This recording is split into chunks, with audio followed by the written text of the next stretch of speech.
Welcome to ICU Primary Prepcast. Hi, I'm Maddi.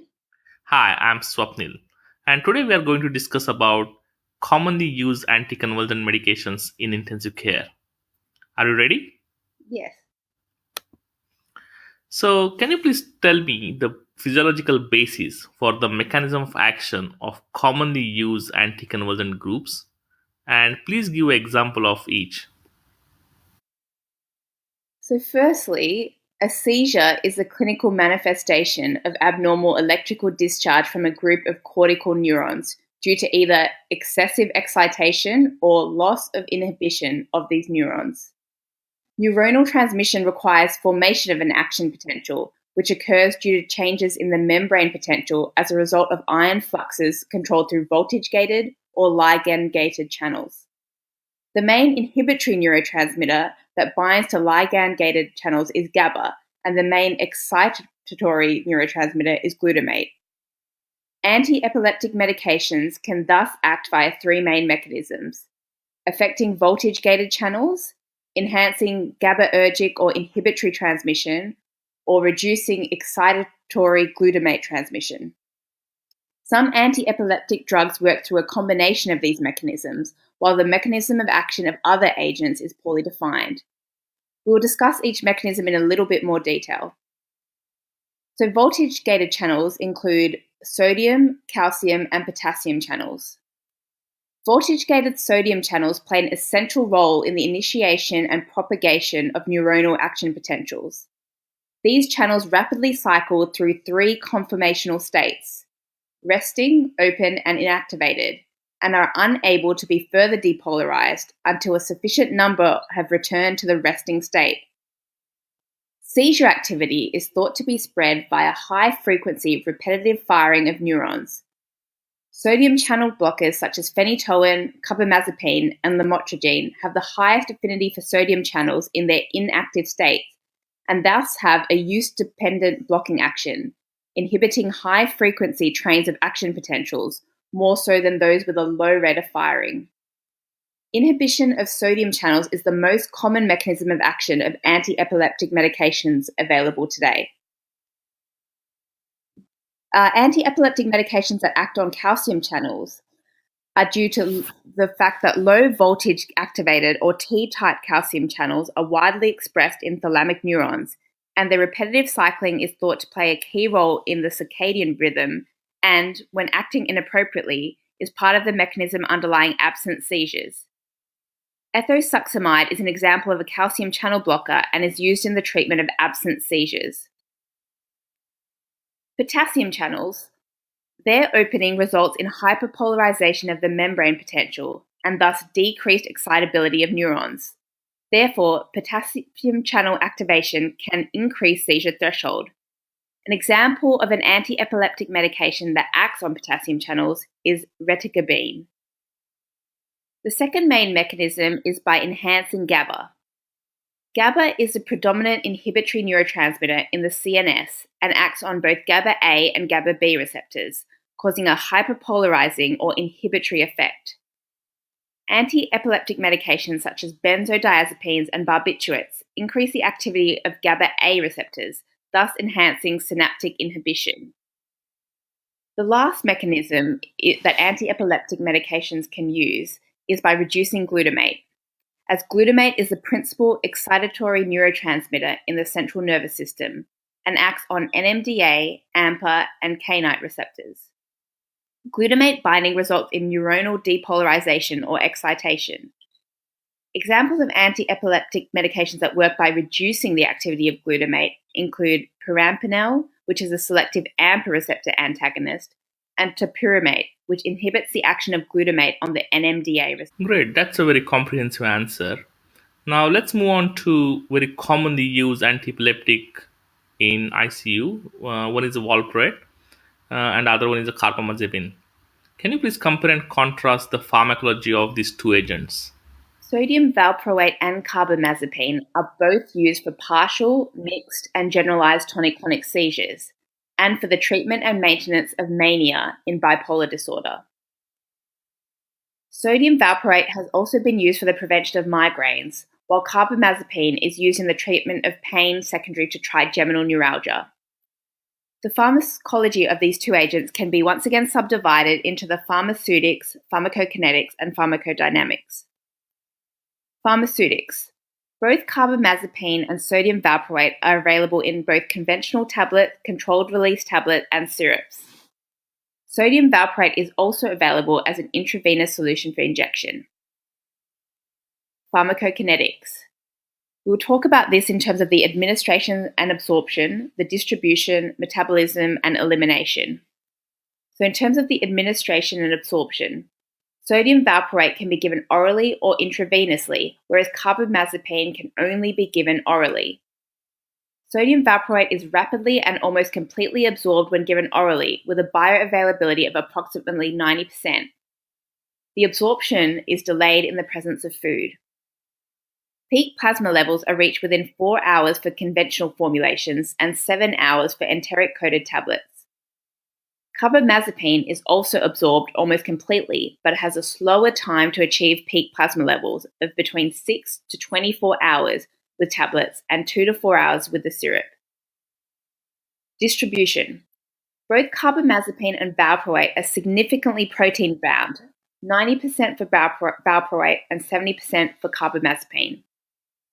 Sodium valproate has a smaller volume of distribution of 0.15 litres per kilo compared to carbamazepine at 0.8 to 1.9 litres per kilo.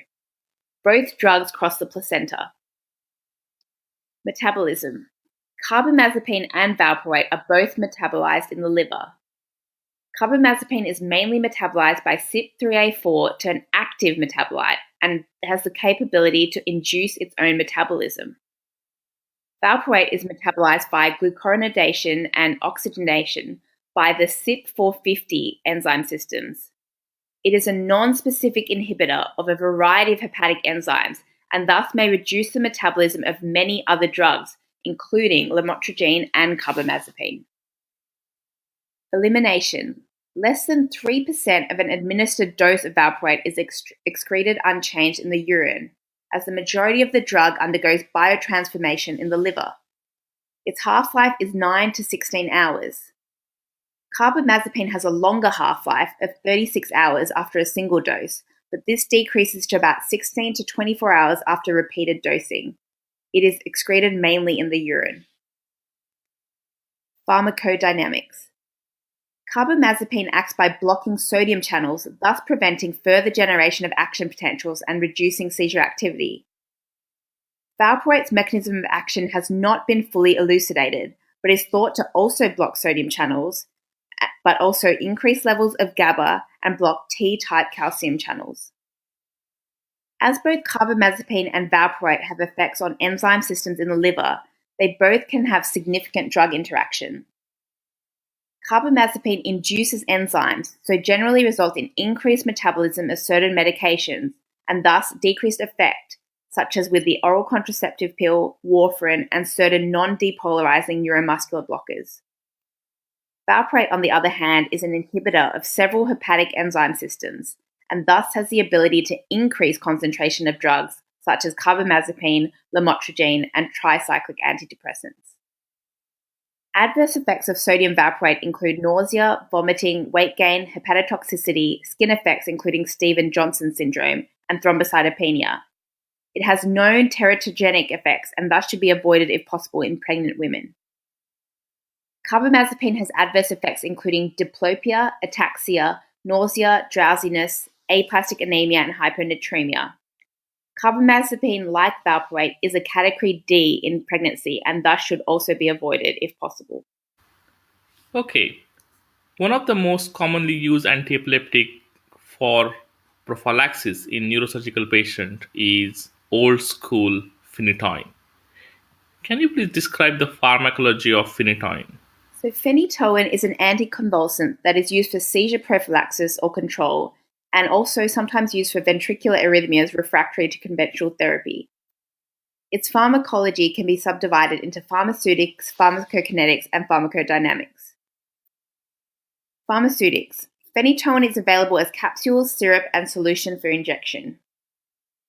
In terms of its pharmacokinetics, Once again, we'll talk about absorption and / administration, distribution, metabolism, and elimination. Phenytoin can be orally or intravenously administered. Intramuscular and subcutaneous injection is not recommended due to local tissue reactions and erratic absorption. When given intravenously, phenytoin needs to be diluted with saline alone, as other solutions can result in precipitations. IV loading dose is 10 to 20 milligrams per kilogram, with a maintenance dose of about 300 milligrams a day, adjusted depending on phenytoin levels, which should be 10 to 20 milligrams per litre. Loading doses are generally given over 30 to 60 minutes to avoid hypotension and bradycardia.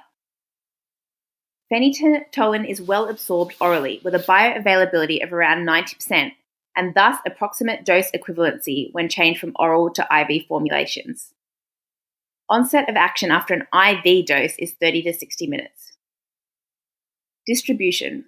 Phenytoin is highly protein bound at 90% and has a volume of distribution of 0.5 to 1 litre per kilogram. It also crosses the placenta. Higher free levels of phenytoin are to be expected in patients with low albumin levels. Metabolism. Phenytoin is metabolized by the liver by CYP450 enzyme systems, mainly CYP2C9 to inactive metabolites. Phenytoin metabolism follows first-order kinetics at low dose, but zero-order kinetics at higher doses, as the enzyme systems responsible for metabolism become saturated. Therefore, even small increases in dosage above this level can cause markedly increased toxicity. It thus has a narrow therapeutic index. Elimination. Most of the drug is excreted in bile as inactive metabolites, which are then reabsorbed in the intestines and then excreted in the urine. The half-life of phenytoin is 12 to 42 hours, but can increase markedly at higher concentrations. Pharmacodynamics. Phenytoin blocks voltage-gated sodium channels, but may also enhance the release of GABA and block glutamate receptors.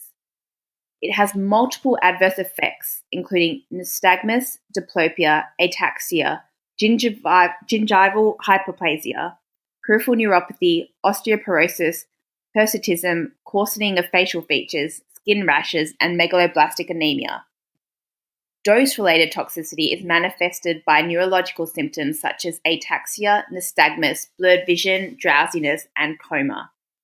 The lethal dose is estimated to be 2 to 5 grams. Phenytoin is an inducer of cytochrome P450 enzymes and increases the metabolism of warfarin, benzodiazepines, and the oral contraceptive pill. It is classified as category D in pregnancy. As you mentioned, there are multiple adverse effects of phenytoin. So the new school anti-epileptic that is commonly used in intensive care unit now is Keppra or levetiracetam. Can you please describe the pharmacology of levetiracetam? Sure. Levetiracetam is an anticonvulsant used in the treatment of partial, myoclonic, and generalized seizures.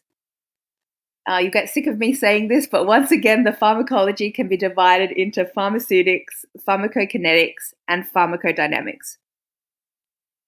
Levetiracetam is available in oral and intravenous formulations.